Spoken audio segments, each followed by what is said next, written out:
వేల వేల చుక్కలున్నా సందమామకు సాటే తీరన్నా సృష్టిలోని ఏ జీవికి అయినా అమ్మ తర్వాతే అమృతమైన సృష్టిలోని ఏ జీవికి అయినా అమ్మ తర్వాతే అమృతమైన తుమ్మెదలాయలో తుమ్మెదలాయలో వేల వేల దండాలో తరిగిపోని సిరులు అమ్మకు ఇచ్చిన బ్రహ్మకు దండాలో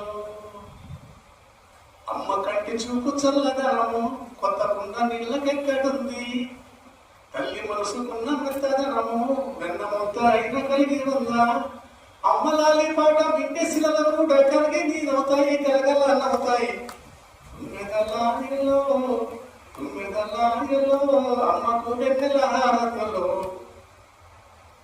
చల్లనైన తల్లి దీవెనలకు మల్లెల హారాలు. ఎప్పుడు గ్రంథాలయ వారోత్సవాల సందర్భంగా 125 సంవత్సరాల క్రితం రాసినటువంటి పాట అంతవరకే గుర్తుంది, ఇంకా చాలా ఉంది. ఇది చాలు. వేమన అన్నారు, వేమన గురించి, తల్లి గురించి, భార్య గురించి నాకు తెలిసి తల్లిని వేరుగా చూడలేదు వేమన, భార్యను వేరుగా చూడలేదు. ఇద్దరు తల్లులు అంటాడు వేమన.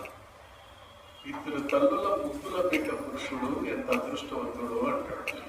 ఒకరు జన్మనిచ్చిన తల్లి అయితే ఒకరు బతుకునిచ్చిన తల్లి.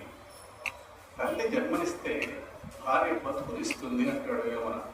వేమనగా వృషపక్షపాతని ఒక చెట్టు పేరు ఉంది తప్ప సరిగ్గా అర్థం చేసుకుంటే వేమన వృషపక్షపాతం కాదు, స్త్రీ పక్షపాతి. అమ్మలేకపోతే నానికే బాధ, అమ్మలేకపోతే అన్నానికే బాధ, అయ్యలేకపోతే అప్పు బాధ, ఆదిలేని బాధ తింత కదయా విశ్వదాభిరామ వినుడండి బాబు. అమ్మ లేకపోతే అన్నానికే బాధ. కడుపు తల్లి కడుపు చేసి బిడ్డ మా అమ్మ నాకు గుర్తొస్తుంది.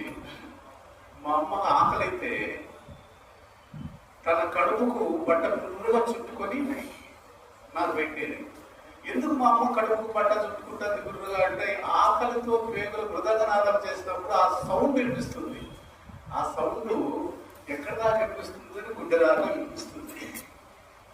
అప్పుడు అర్థమైంది కాదు, తర్వాత ఎప్పుడో అర్థమైంది.